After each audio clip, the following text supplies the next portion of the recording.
Well, so far, guys, the dip buyers are still hanging in there. You guys can see by these 3 daily chart candles.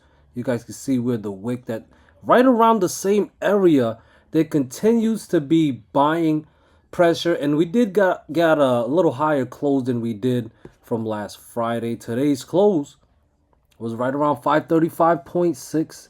Interesting is with closing just under that fib level, 536.36. Uh, you guys know how I feel about these fib levels. I viewed them as critical levels. We overall consolidating. You can see on the smaller time frame that we're just chopping sideways.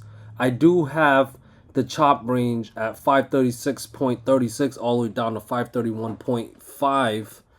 The longer this consolidates without breaking the 531.5 level, this would favor the bulls and allow the RSI to cool down a little bit, which would be a good thing, and set up for the breakout. The breakout being clearing of 536.36, the 1.382 fib level. Now, for my moving average people, yeah, the 20, the 50, it's quite a ways away.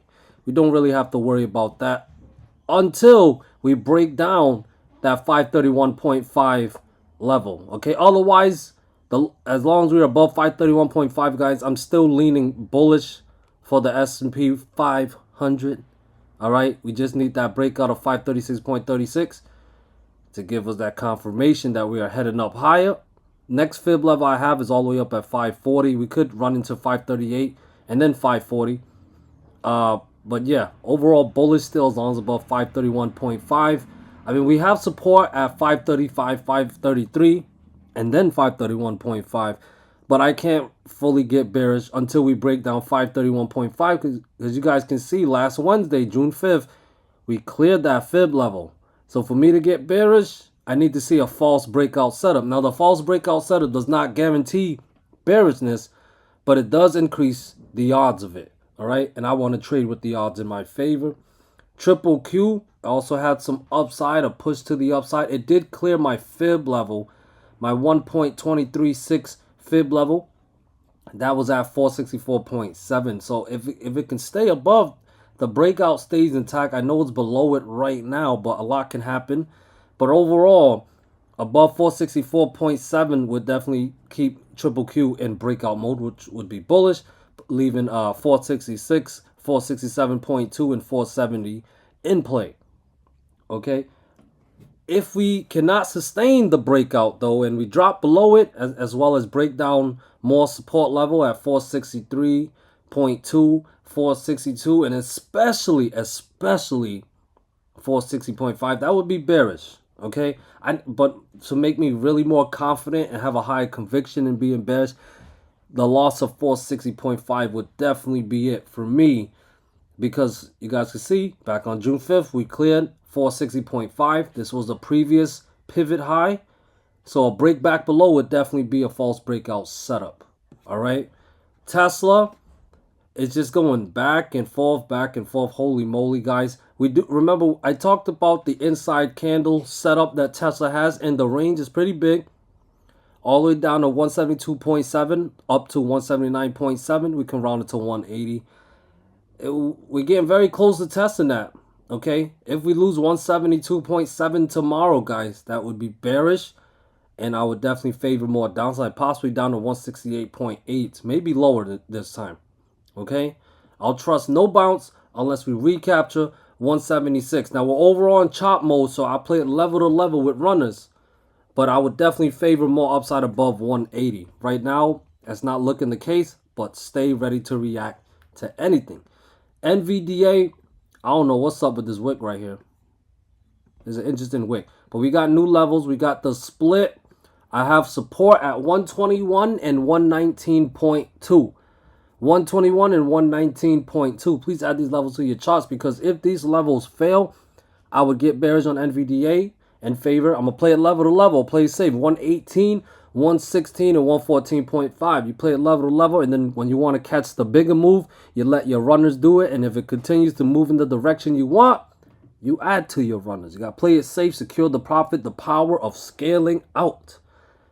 but it got to break down 121 and 119.2 for me to favor a pullback. Now, if it stays above 121 and 119.2, I would be overall bullish.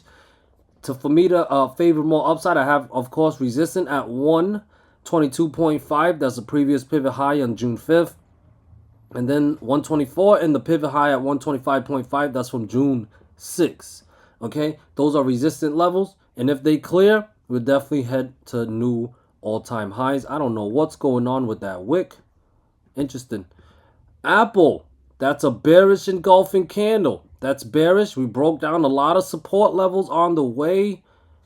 Musk threatens to ban Apple devices from Tesla. Yeah, it's a bunch of crazy stuff happening in the news. But we're traders. All we care about is the volatilities and the setups. Because while those billionaire people are arguing, trying to take our attention, us cheap style traders, we got to focus on the charts. Because that's where the money is made. So let them bicker. We trade. Okay? So here's the levels and setups. Bearish engulfing candle. I'll trust no bounce unless we recapture some lost levels. First lost level being 194.2. 194.2 got to recapture, and that would put 196, 197.7, and 199 in play. Okay, guys? Got to recapture 194.2 for me to favor more upside, because otherwise, I do have a fib level 192.8 as well, and as you guys can see, is a little below it. If we stay below these levels, breakdown of 191.5 and 190 would be crazy bearish, and the follow through for the bears would continue. All right, trust no bounce unless we recapture 194.2. We break down 191.5. We are heading down lower. AMD, speaking of heading down lower, it's breaking down some fib levels as well. I can't get bullish or favor a bounce unless 162 and 164 recaptures. That will put 165.5, 167, and 170 back in play. Got to recapture 162 because we lost that fib level. Now, if you're a bear, what you want to see is 160 and 158 fail as support. If those levels fail, we are heading down lower. Looking like this right here, this high back in late May, could be a lower high, which is bearish, guys. All right, watch the levels and setups. Now, while AMD is looking bearish, Amazon here is battling to look bullish. It did clear a fib level, which is at 186.8. So if it stays above 186.8, more upside is possible. 180 and 190 needs to clear to get us back up to 191.5, and then above that we can get a new all-time high. Now we are below 186.8. That's a sign that Amazon is not ready to head up higher. Breaking down 185 would definitely be bearish follow through, putting 183, 181, and 179 back in play. Below 179, I'd definitely be bear biased. And here is Netflix still battling, refusing the bears breakdown of the 639 level. That's a fib level, previous pivot high back in April 8th. I'm telling you guys, if we are to get bearish, I need to see that breakdown. Bears tried it, but they couldn't hold it at the end of the day. So that my plan for Netflix stands. Breakdown of 639 is when I would get bearish. Now, resistant right now is at 645. If we can clear 645, bulls will have a chance at more upside, and we can pop up possibly up to 650 or higher this time. All right, guys, clearing that level will get us back up most likely to 650, maybe a little higher. All right, so can't get bearish unless we, well, it's at 644. Let me give you guys some more levels. It's at 644. I got support at 643, 641, and then 639. But definitely below 639, I would be bear biased, and maybe possibly this M pattern could play out. But not unless those support levels fail, because very possible we head up higher, and clearing 644.5 and 645.5 would put definitely put the higher targets in play. Okay, 645. All right, 645. Google look like it's battling a bit. Is it gonna head down lower? You know, we had some selling pressure yesterday. Look like it's trying to cool down a little bit. What's it going to do? It needs to make up its mind. But I tell you this, if we break down 177, 175, and 173.7, I will say with confidence that it is looking bearish, and we should be bearish. But as of right now, Not quite. Okay, it could get bearish, but if we clear 177 and 178.8, that's bullish, guys, and we are heading up higher. Look to react. Here is the Bitcoin still battling at that fib level, right around 69K. Haven't lost it yet. This double pattern or potential M pattern could play out, guys, but 69K must fail as support to indicate to us to get bearish, because as of right now, it's battling. Now, to trust the bounce from 69K, once again, 70.1K must clear as resistant, and that's when I would favor a retest of resistance all the way up to 72K.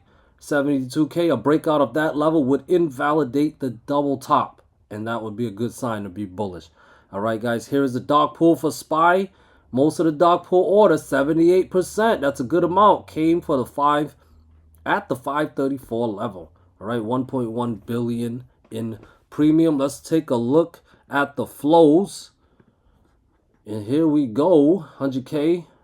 It's bearish. It's bearish.